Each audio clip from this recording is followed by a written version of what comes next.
stranger in that family. Les enfants de sa maman, les 3 filles. All the children of the mother belongs to me. Take your sickness is out. Prends ta maladie, sort. In the name of Jesus. Au nom de Jésus-Christ. La vie de Now out of this body, you almost beat me here. Il faut me taper. မိတ်ဆွေတို့မင်္ဂလာပါဒီတစ်ချိန်မှာတော့ Prophet TB Joshua ရဲ့တပည့်တော်တစ်ပါးဖြစ်တဲ့တမန်တော်ကြီး John Chi ကင်မရွန်နိုင်ငံမှာနတ်ဆုနေထုတ်ပေးတာအနာရောဂါငြိမ်းပေးတာကိုမြန်မာလိုနားလည်ရအဆင်ပြေနိုင်ရန်ဘာသာပြန်တာဖြစ်ပါတယ်ဆိုတော့ဒီအမျိုးသမီးကခါအစ်စ်မှာပြဿနာရှိတယ်ဒါကြောင့်လာတာဖြစ်ပါတယ်ဆရာကြီးကဆုတောင်းပေးတဲ့အခါဒီခါအစ်စ်ကိုနာအောင်လုပ်တဲ့မွေဆိုးနတ်ကိုတွေ့ရမှာဖြစ်ပါတယ်ဆိုတော့ serpent ဆိုတာကကဘာဦးကျမ်းမှာရေးထားတဲ့မွေနတ်ဆိုးကိုဆိုလိုတာဖြစ်ပါတယ်ဆိုတော့ဒီနေ့မွေနတ်ဆိုးဟာလူတွေထဲမှာဝင်ပြီးမှလူတွေကိုဘယ်လိုဒုက္ခရောက်နိုင်တယ်လဲဆိုတာမိတ်ဆွေတို့ကြားဘူးနိုင်ရတဲ့တမန်ကျမ်းစာမှာရေးထားတဲ့ခရစ်တော်ရဲ့နှုတ်ကပတ်တော်ဟာမှန်တယ်ဆိုတာသိနိုင်ရန်အတွက်ဒီဗီဒီယိုဖိုင်ကိုဘာသာပြန်တင်ပေးတာဖြစ်ပါတယ် Homme de Dieu, aie pitié de moi. ဆိုဒီအမျိုးသမီးကဒါအသက်44နှစ်ရှိပါပြီဘယ်နည်းနိုင်ငံကနေလာတာဖြစ်တယ်ဒါကနိုင်ဂျီးယားရဲ့နဘေးမှာပေါ့နော်ဒီယောဂခံစားတာက15နှစ်ကြာသွားပြီဖြစ်ပါတယ် due to disco hernia ကျွန်တော်ကတော့ဒီတစ်ပံပညာကိုကောင်းကောင်းနားမလည်ပါဘူးတိုးတော့လဲဒီခါအစ်စ်ထဲမှာပြဿနာရှိတဲ့အတွက်ခါနာတဲ့ပြဿနာရှိတာဖြစ်ပါတယ်ဆိုတော့ဒီယောဂကိုဘယ်သူကပေးထားတာလဲမွေဆိုးကပေးထားတာဖြစ်ပါတယ်ဒီနေ့ကျွန်တော်တို့မြန်မာနိုင်ငံဟာမွေကူးကွယ်တဲ့နိုင်ငံဖြစ်ပါတယ်နဂါးကမွေဖြစ်ပါတယ်အစမှာမွေဖြစ်မှတဖြည်းဖြည်းကြီးလာတဲ့အခါနဂါးဖြစ်သွားတယ်လို့မြန်မာလူမျိုးတွေကဆိုကြပါတယ်ဒါကြောင့်ကဘာဦးမှာရေးထားတဲ့မွေဟာဒီကာလမှာတော့နဂါးဖြစ်နေပါပြီဆိုတော့ဒီမွေနတ်ဆုဟာမြန်မာလူမျိုးတွေကမသိတဲ့အတွက်ကိုးကွယ်တဲ့လော်ရမ်းများပါဖြစ်ပါတယ်တို့တော့လဲတမန်ကျမ်းစာကိုနားလေတဲ့သူတွေကတော့မွေကိုမကိုးကွယ်ပါဘူးယေရှုခရစ်တော်ကိုးကွယ်တာဖြစ်ပါတယ်ဆိုတော့ယေရှုနာမ၌ဒီမွေကိုနင်ထုတ်ပြီးမှကယ်တင်တာကိုကြည့်ကြရအောင် Homme de Dieu, aie pitié. Homme de Dieu, aie pitié, je n'ai pas marché. Aide-moi, aide-moi, Seigneur. Aide-moi, homme de Dieu, aide-moi. Malédiction générationnelle. J'en ai assez, homme de Dieu. J'en ai marre. I'm suffering from this hernia. ကျွန်မကဒီဝေဒနာကိုခံနေရတာကြာပြီလို့ပြောပါတယ် Délivre-moi, délivre-moi, What do you want Jesus délivre-moi. Christ to do for you? Qu'est-ce que ယေရှုခရစ်တော်ကနင်းကိုဘာလို့ပေးရမလဲလို့ဆရာဂျွန်ချီကသူမကိုမေးပါတယ် tu veux que Jésus-Christ puisse faire pour toi? Je veux que Jésus me délivre, me guérit. I want that Jesus Christ to heal me. ယေရှုခရစ်တော်ကျမကိုဒီအနာရောဂါထဲကနေငြိမ်းပေးတာလူချင်တယ်လို့သူမကပြောပါတယ်ဆိုတော့ဒီအနာရောဂါငြိမ်းခြင်းဆုတောင်းတဲ့အခါမှာဆရာတွေကအတင်းအဓမ္မတောင်းပေးရတဲ့အမျိုးမဟုတ်ပါဘူးကာယကံရှင်ကလူလူလားလားရှိတဲ့အခါမှာမှဒါတောင်းပေးရတာဖြစ်ပါတယ် For the salvation of your soul. ဆိုတော့နင်းရဲ့အသက်ဝိညာဉ်ကယ်တင်ခြင်းရဖို့အတွက်အနာရောဂါငြိမ်းပေးမယ်လို့ဆရာကပြောပါတယ်ဆိုတော့ရှမတဲအခန်းကြီး30အငယ်1မှာငါ၏နာမကိုအမိပြုပြီးမှနတ်ဆုကိုနင်ထုတ်ပါလို့ရေးထားတာဖြစ်ပါတယ်လောလောဆယ်မှာတော့ဒီအမျိုးသမီးဟာခါနာတဲ့ပြဿနာရှိတယ်ဒါကဘယ်သူပေးထားဆိုသိပ္ပံပညာရှင်တွေကပေးထားတာဖြစ်ပါတယ်ယောဂကိုဘယ်သူကစစ်တာလဲသိပ္ပံပညာရှင်တွေကစစ်တာဖြစ်ပါတယ်ဆိုတော့သိပ္ပံအရာမှန်နေတာဖြစ်တယ်သူမကတကယ်ဝေဒနာရှိတယ်သို့တော်လည်းအဲ့ဒီသိပ္ပံပညာကမာနကိုရှာမတွေ့နိုင်ပါဘူးဆက်နဲ့ဖမ်းလို့မရပါဘူးဒီသိပ္ပံပညာရှင်တွေမြင်ရတဲ့ယောဂရဲ့နောက်ွယ်မှာမာနရှိတယ်ဆိုတာကိုဒီနေ့တွေ့ရမှာဖြစ်ပါတယ် Salut de votre âme. In the name of Jesus Christ, be healed. ယေရှုနာမနဲ့ဆုတောင်းပေးတယ် This woman has come all the way from the country of Guinea. In the name of Jesus Christ. အခုတော့သူမကိုယောဂပေးထားတဲ့မွေဆိုးကကြွလာပြီဖြစ်ပါတယ် Watch your screen. Who are you? Get နင်းဘယ်သူလဲ Je suis le grand serpent du Bénin. I'm the big serpent of Benin. ဆိုတော့ big serpent of Benin Benin နိုင်ငံကိုအုပ်ချုပ်တဲ့အလွန်ကြီးသောမွေနတ်ဖြစ်တယ်လို့ပြောပါတယ်ဆိုတော့နိုင်ငံကိုအစိုးရသောနတ်ဖြစ်ပါတယ် Have you done some marriage? Elle a tué သူမရဲ့အိမ်ထောင်ကိုဘာလုပ်ထားလဲလို့ဆရာကဒီဘီနီနိုင်ငံကိုအစိုးရတဲ့ဒီမွေနတ်ဆုကိုမဲတာဖြစ်ပါတယ် père à son mariage. J'ai détruit tout. I've destroyed everything. သူမရဲ့အိမ်ထောင်အလုံးကိုငါဖျက်ဆီးလိုက်ပြီလို့နတ်ဆုကပြောပါတယ်ရှင်ယောဟန်ခန်းကြီး8အငယ်44မှာယေရှုကမကောင်းမအလုံးရဲ့အပဖြစ်တယ်ကဘာဥကတိကနေလူကိုတတ်တဲ့သူဖြစ်တယ်ရှင်ယောဟန်ခန်းကြီး30ငယ်30မှာမာနတီခိုးချင်းတတ်ချင်းဖျက်ဆီးခြင်းကတာလာ၏ငါမူကကေတင်ခြင်းကလာတယ်လို့ယေရှုကပြောတာဖြစ်တယ်ဆိုတော့မာနကဒီအမျိုးသမီးထဲမှာလာပြီးမှဖျက်ဆီးတာဖြစ်ပါတယ် Et sa famille. Tout. Everything. On n'a rien créé. ဆိုတော့သူမနဲ့ပတ်သက်တဲ့ကောင်းကြီးအလုံးကိုဖျက်ဆီးထားတယ်လို့နတ်ဆုကပြောပါတယ် C'est beaucoup du mal. They have been doing evil in the family. ငါဟာဒီမိသားစုကိုမကောင်းလုပ်ပေးနေတာကြာပြီလို့ပြောပါတယ်ဆိုတော့ကျွန်တော်ကိုယ်တိုင်ကလည်းဘူးစင်ပေါင်းဆက်နတ်စားကနေမိသားစုကနေလာတာဖြစ်ပါတယ်အခုတော့ယေရှုခရစ်တော်ရဲ့ကယ်တင်ခြင်းကိုရထားပါတယ်ဆိုတော့ဘိုးဘေးတွေအဆက်ဆက်နတ်စားခဲ့တဲ့မှာနတ်ဆုကိုကူးကွယ်ခဲ့တဲ့အခါမှာဘိုးဘေးတွေကသူတို့ကူးကွယ်တဲ့နတ်ဆုကမကောင်းကြောင်မသိခဲ့ပါဘူးဒါကြောင့်ကျွန်တော်တို့မိသားစုမှာလည်းအများကြီးအဆုံးရှုံးခံရတာဖြစ်ပါတယ်ဆိုတော့အခုယေရှုခရစ်တော်ရဲ့လက်ထဲကိုကျွန်တော်တို့ရောက်လာတဲ့အခါမှာကြတော့မာနရဲ့ဖြစ်စစ်ခြင်းကနေကျွန်တော်တို့အများကြီးအကာအကွယ်ရပါတယ် For how long have you been living in that family? အဲ့ဒီမိသားစုထဲမှာနေတာဘယ်လောက်ကြာပြီလဲလို့ဆရာကမဲပါတယ် Ça fait combien de temps tu vis dans cette famille? Ça, c'est 4 ans. 150 years. 150 years 150 years အနည်း150ဒီမိသားစုထဲမှာနေတာဟုတ်တယ်လို့ပြောပါတယ်ဒါဆိုရင်တော့ဒီအမျိုးသမီးဟာအသက်44နှစ်ပဲရှိသေးတယ်သူ့ထဲမှာဝင်ထားတဲ့ဒီမွေနတ်ဆိုးဟာသူ့ရဲ့မိဘလက်ထက်မှာအုပ်ဆိုးခဲ့တာဖြစ်တယ်အဲ့ဒါသူ့မိဘနဲ့သူနဲ့ပေါင်းရင်တော့မှ150မရောက်သေးဘူးသူအဖိုးကိုရေတွဲမှတ်တာလင်အနည်း150ဆိုတာပြည့်မှာဖြစ်တယ်ဒါကြောင့်ဟိုးအဖိုးလက်ထက်တုန်းက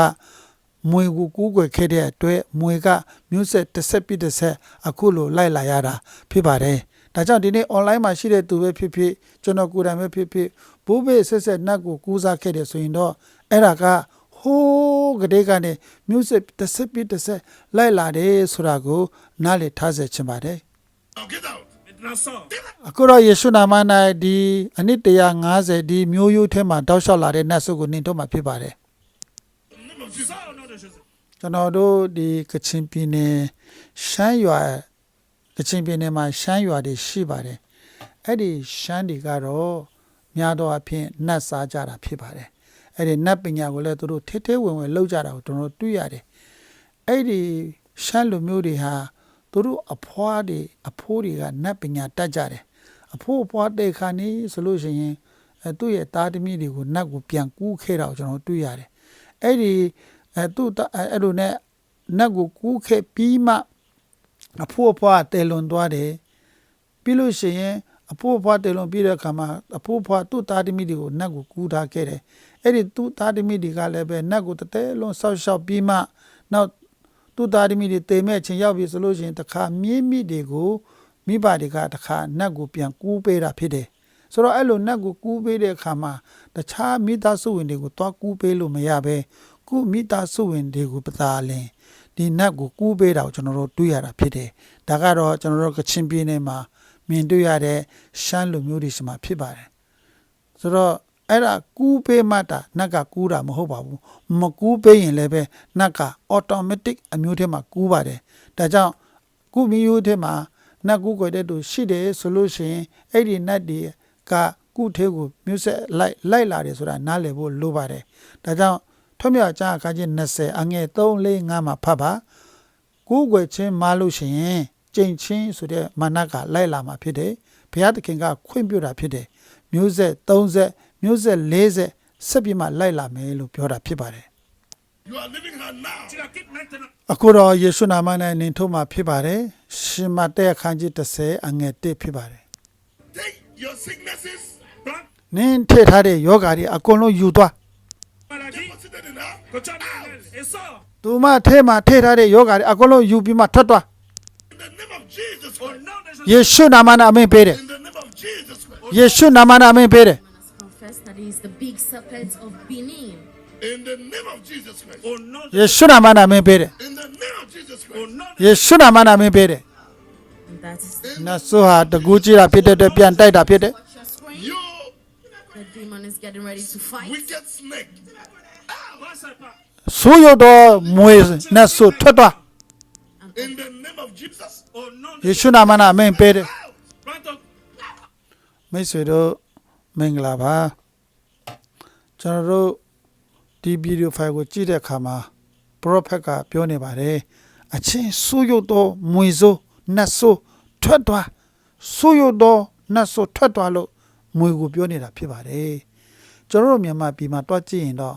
မွေကိုအဲ့လိုမပြောဘဲမွေကိုအသက်ရှင်တဲ့မွေကိုတော့၎င်းသို့မဟုတ်အသက်မရှင်ဘဲဝိညာဉ်ဖြစ်တဲ့နတ်ဆိုးကို၎င်းတရုတ်တရပြုစုစောင့်ရှောက်တာကိုကျွန်တော်တို့တွေ့ရတာဖြစ်ပါတယ်။ဒါက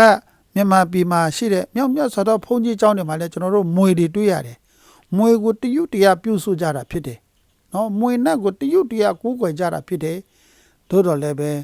ဒီယေရှုခရစ်တော်နောက်လိုက်တွေကအဲ့လိုမဟုတ်ပါဘူးလို့မွေကိုစိုးရုပ်တော်သူနော်အကြံပက်ဆက်တော်သူရုပ်မာတဲ့သူအဲ့လိုခေါ်တွင်တာဖြစ်ပါတယ်လို့ဒါကြောင့်တမန်ကျမ်းစာမှာယေရှုခရစ်တော်ကမွေသည်လူကိုလိန်ဖို့ဖျက်ဆီးဖို့တတ်ဖို့ငါတာလာတယ်လို့ပြောတယ်ယေရှုကတော့ဖျက်ဆီးဖို့မဟုတ်ဘူးအဲ့ဒီမာနလက်ထက်ကကယ်တင်ဖို့လာတယ်လို့ပြောတာဖြစ်တယ်ကျွန်တော်တို့မြန်မာပြည်ကိုကြည့်မယ်ဆိုလို့ရှိရင်မွေကိုတရွတ်တရပြုစုနေတဲ့အဆင့်မှာပဲရှိနေတာဖြစ်တဲ့အတွက်ဒီမွေဇိုးတွေရဲ့အနိုင်ကျင့်ခြင်းလက်ဖျားခြင်းသွေးဆောင်ခြင်းဖြစ်စေခြင်းကိုငါတို့မြန်မာပြည်ဟာဆက်ပြီးမှခံရအောင်မှာဖြစ်ပါတယ်လို့ Sors. A stranger in that family. Ça va de sa maman, les 3 filles. All the children of the mother belongs to me. ကျွန်တော်အဲ့ဒီအိမ်မှာရှိတဲ့အမေမွေးထားတဲ့သားသမီးတွေအားလုံးကိုငါကပိုင်တယ်လို့မွေကပြောပါတယ် Très brillante. Because they have a very big star. You are အဲ့ဒီမိခင်မွေးထားတဲ့ကလေးတွေအရောက်စီတိုင်းမှာတဲ့တောက်ပတော့ကျယ်တွေပါနေတယ်လို့မွေကပြောပါတယ်ဆိုတော့အဲ့ဒီတောက်ပတော့ကျယ်ကမွေကပေးတာလားဆိုမဟုတ်ပါဘူးဖယားသခင်ကမွေရပါပေးလိုက်တာဖြစ်တယ်ဆာလံကျမ်းအခန်းကြီး129အငယ်3မှာတာတိမိယေတနာဟာဖယားသခင်ပေးလို့ရတာလို့ရေးထားပါတယ်နော်ဆိုတော့ဒီတာတိမိယေတနာဒီကိုဖယားပေးတဲ့အခါမှာအဲ့ဒီတာတိမိယေတနာထဲမှာနိမတန်တောက်ပတော့ကျယ်ကူပါပေးလိုက်တာဖြစ်တယ်ဒါကိုဒီဘီနီနိုင်ငံကိုအစိုးရတဲ့ဒီမွေဆိုးကတွေ့တဲ့အခါမှာမနာလူပြမှဖြစ်စေတော့တာဖြစ်ပါတယ်ဒါကြောင့်မိတ်ဆွေတို့ယေရှုခရစ်တော်ကိုကိုးကွယ်တာမကိုးကွယ်တာထက်မွေကဘာလုပ်နေတာလဲမွေကဘာဖြစ်လို့ဒီခြေဒီပါလာတဲ့ဒီမိသားစုကိုဘာဖြစ်လို့မနာလူတာလဲဒီခြေကိုပေးတဲ့သူဟာဖျားသခင်ဖြစ်တယ်ဆိုတာမိတ်ဆွေတို့သိရမယ့်အချိန်ဖြစ်တယ်အဲ့ဒါကိုမသိဘူးဆိုရင်တော့မိတ်ဆွေတို့မိသားစုတွေမှာပါလာတဲ့ခြေကဒီမွေကဖြစ်စေလို့ပြည့်ဆုံးရှုံးခြင်းတို့ရောက်နိုင်ပါတယ် stranger in that family. Tu es un étranger. နင်ဟာအဲ့ဒီအိမ်မှာဒဇိမ့်ဖြစ်တယ်လို့ပြောတာဖြစ်တယ်ဒါကဘုရားသခင်ရဲ့လူဘက်ကပြောတာပါသို့တော်လည်းအဖိုးလောက်မှဒီမွေကိုကိုးကွယ်တာဖြစ်တဲ့အတွက်အဖိုးကတော့မွေကိုတယူတတဲ့ကိုးကွယ်ခဲ့ရတာဖြစ်တယ်သို့တော်လည်းအခုဘုရားသခင်ရဲ့လူလာတဲ့ခါမှာကြတော့ဒီအိမ်မှာဒဇိမ့်ဖြစ်တယ်လို့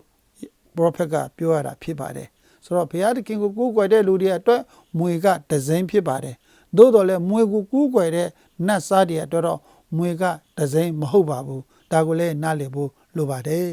Dans cette famille. Jesus Christ has come to take over. Et je ယေရှုခရစ်တော်ဟာ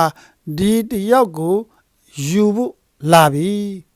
suis venu pour prendre contrôle. Et tu as နင်ဟာဒီမိသားစုထဲကနေအပြည့်ပိုင်အခုပဲထွက်ခွာဖို့လိုတယ်လို့ prophet ကအမိန့်ပေးပါတယ် quitté cette famille maintenant. Take your sicknesses out. နင်ပေးထားတဲ့ယောဂအကုန်လုံးအခုယူထုတ်သွား La maladie sort. In the name of Jesus. Au nom de ယေရှုနာမနဲ့အမိန့်ပေးနေတယ် Christ. The greatest mistake you have made. Le plus grand erreur နင်ဒီအမျိုးသမီးကိုဒီကိုလာခိုင်းတာကနင်အကြီးမဆုံးမားတဲ့နဲ့ဖြစ်တယ် à And faire, for allowing her to come in here. c'est de la laisser arriver ici. Now. Et maintenant, အခုပဲမင်းထွက်ရမယ် Tu la quittes. In the name of Jesus. ယေရှုနာမနဲ့အမိန်ပေးတယ်လက်ကိုလည်းတင်ပေးတာဖြစ်တယ် C'est une évidence que le nom de Jésus-Christ a la puissance. Regardez la manifestation de l'Esprit est Live on, live on, complète à live on. servir. Laissez-la. In the name of Jesus. ယေရှုနာမနဲ့မွေစိုးကိုအမိန်ပေးတယ် Au nom de Jésus-Christ, tout genou fléchisse. In the mighty name of Jesus. ယေရှုခရစ်တော်ရဲ့မဟာနာမနဲ့မွေစိုးကိုအမိန်ပေးတယ် In the name of Jesus. ယေရှုခရစ်တော်နာမနဲ့မွေစိုးကိုအမိန်ပေးတယ် The name that is above all other names. အဲ့ဒီယေရှုကနာမတကာတို့ရဲ့အထက်ကနာမဖြစ်တယ် La vie de Now, မာနကတကုမရှိဘူးဒီကုခန္ဓာကထွက်သွား des ténèbres dans အခုတော့မွေစိုးကစပြီးမှရှုံးခါစပြုတ်ပြီ désarroi. Demons, demons. in the name of Jesus Christ. ယေရှုနာမနဲ့အမိန်ပေးတယ် In the name of Jesus Christ. ယေရှုနာမနဲ့အမိန်ပေးတယ်ထွက်သွားထွက်သွားထွက်သွားထွက်သွား In the name of ယေရှုနာမနဲ့အမိန်ပေးတယ် The devil has been defeated. နတ်ဆုရှုံးပြီလို့ဆီယာမကကျင်းရပါတယ် An obvious battle. လူနာပေါ်မှာလက်ကိုတင်တဲ့အခါအနာရောဂါငြိမ်းမယ်လို့ဂတိတော်ရှိတာဖြစ်တယ် Qui vient နတ်ဆုထဲထားတဲ့အစိတ်အတောက်ကိုခွက်ထဲမှာအန်ဖတ်ပြီးအန်ထုတ်လိုက်ပြီးသူမကလွတ်မြောက်လာတာဖြစ်ပါတယ် so ဒီနေ့မွေကိုကူးကွယ်တဲ့လူတွေမွေဘာလို့နေတယ်လဲဆိုတာကိုဘုဟုဒရတွန်းနိုင်ရန်ဒီဗီဒီယိုဖိုင်ကို share ပင်ပေးကြပါဘာသာရေးအတွက်ဝေငှတာမဟုတ်ပါဘူးကဘာကြီးရဲ့အစအုကလေးကအာဒါနဲ့ဧဝကလေးကနေလူကိုဖျက်ဆီးတဲ့ဒီဆပ်ပင်ဆိုတဲ့မွေစိုးဟာဒီနေ့လူမျိုးမျိုးဘာသာမျိုးကိုဘလို့အနိုင်ကျင့်နေဆိုတာသိဖို့သာဖြစ်ပါတယ်ဖျားသခင်ကောင်းချီးပေးပါစေအခုတော့မွေစိုးထည့်ထားတဲ့အစိတ်အတောက်ကိုအန်ထုတ်ပြီးမွေကအပြည့်ပိုင်ထွက်ခွာသွားတာဖြစ်ပါတယ် free. Elle est restauration libre. et son သူမကလွတ်မြောက်ပြီလို့ပြောပါတယ် l'esprit, corps et âme. You want to beat me here? Tu voulais taper l'homme de Dieu. အခုတော့သူမနိုးလာပြီဖြစ်ပါတယ်နင်ငါ့ကိုရိုက်ဖို့ကြိုးစားတယ် prophet ကပြောပါတယ် Yes. Comment te taper? I cannot beat you. You ကျမကဆရာကိုရိုက်ဖို့ဆိုတာမဖြစ်နိုင်ပါဘူး beat me here. If I may မဟုတ်ဘူးလေနင်ငါ့ကိုရိုက်ဖို့ကြိုးစားတာလေမဟုတ်ဘူး J'ai jamais fait ça. I can never do that. ဘယ်တော့အခါမှကျမအနေနဲ့ဆရာကိုရိုက်တယ်ဆိုတာမဖြစ်နိုင်ပါဘူး You are healed. Go. နင်လွတ်မြောက်ပြီနင်အနာရောဂါလည်းငြိမ်းပြီတွားတော့ Tu es guéri. Now Allez-y. look at how she's walking. ဆိုတော့ရှမသက်မာကုလုကာယောဟန်ခရစ်ဝင်ကျမ်း၄ကျမ်းကိုဖတ်တဲ့အခါမှာယေရှုခရစ်တော်တိုင်မာနချင်းအောင်ချင်းခံရတဲ့သူတွေကိုလွတ်ချင်းခွင့်ပေးတာကိုကျွန်တော်တို့တွေ့ရမှာဖြစ်တယ်ဟေရှာယ61အငယ်1မှာယေရှုဟာဖန်တာချင်းခံရတဲ့သူတွေကိုရွေးနှုတ်ဖို့လာမယ်လို့ prophet ဟေရှာယကကြိုပြောတာဖြစ်တယ်လွန်ခဲ့သောအနှစ်2000မှာယေရှုကတကယ်လာခဲ့ပြီဖြစ်တယ်မဿဲမာကုလုကာယောဟန်မှာယေရှုဟာနတ်ဆုချင်းအောင်ဖန်တာတဲ့ဂျူးလူမျိုးတွေကိုလွတ်မြောက်ခွင့်ပေးခဲ့ပြီဖြစ်တယ်အခုတော့ယေရှုခရစ်တော်ဟာငါတို့အတွက်အတေခံပြီး၃ရက်မြောက်မှာရှင်ပြန်ထမြောက်ပြီးရက်ပေါင်း40တမန်တော်တွေနဲ့အတူနေပြီးကောင်းကင်တက်သွားပြီးတဲ့နောက်တန်ရှိတော်ဝိညာဉ်တော်ကိုဆယ်လွတ်တာဖြစ်တယ်အဲ့ဒီတန်ရှိတော်ဝိညာဉ်တော်ဟာယေရှုခရစ်တော်ရဲ့ဝိညာဉ်ပဲဖြစ်တယ်ယေရှုခရစ်တော်ရဲ့ဝိညာဉ်ခံရတဲ့ prophet TB Joshua ရဲ့တပည့်တမန်တော်ဂျွန်ချစ်ဟာဒီအမျိုးသမီးထဲမှာ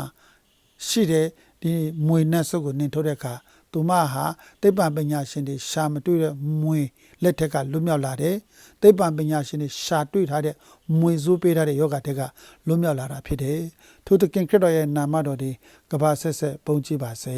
တမန်ကျမ်းစာမှာရေးထားတာကတော့ထူကြောက်ကိုအမိပြုတော်သူဒီရှက်ကြောက်ချင်းတို့မရောက်နိုင်ရာလို့ပြောပါတယ်ထူကြောက်ဆိုတာဘယ်သူကိုပြောတာလဲယေရှုခရစ်တော်ကိုပြောတာဖြစ်တယ်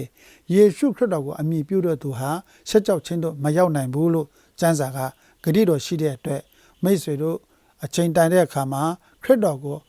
အမိပြုမယ်ဆိုလို့ရှိရင်မိတ်ဆွေဟာရှက်ကြောက်ခြင်းနဲ့လွတ်မြောက်နိုင်တယ်ဆိုတာကိုတင်ပြပေးလိုက်ရပါတယ်ခင်ဗျာ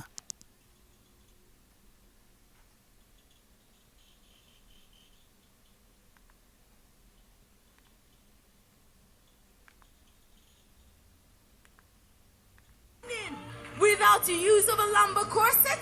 to show that the evil spirit and the demon that was causing her that paralysis has finally been cast out by the man of God, Apostle John Chi, and she's free and free forever. Glory be to God.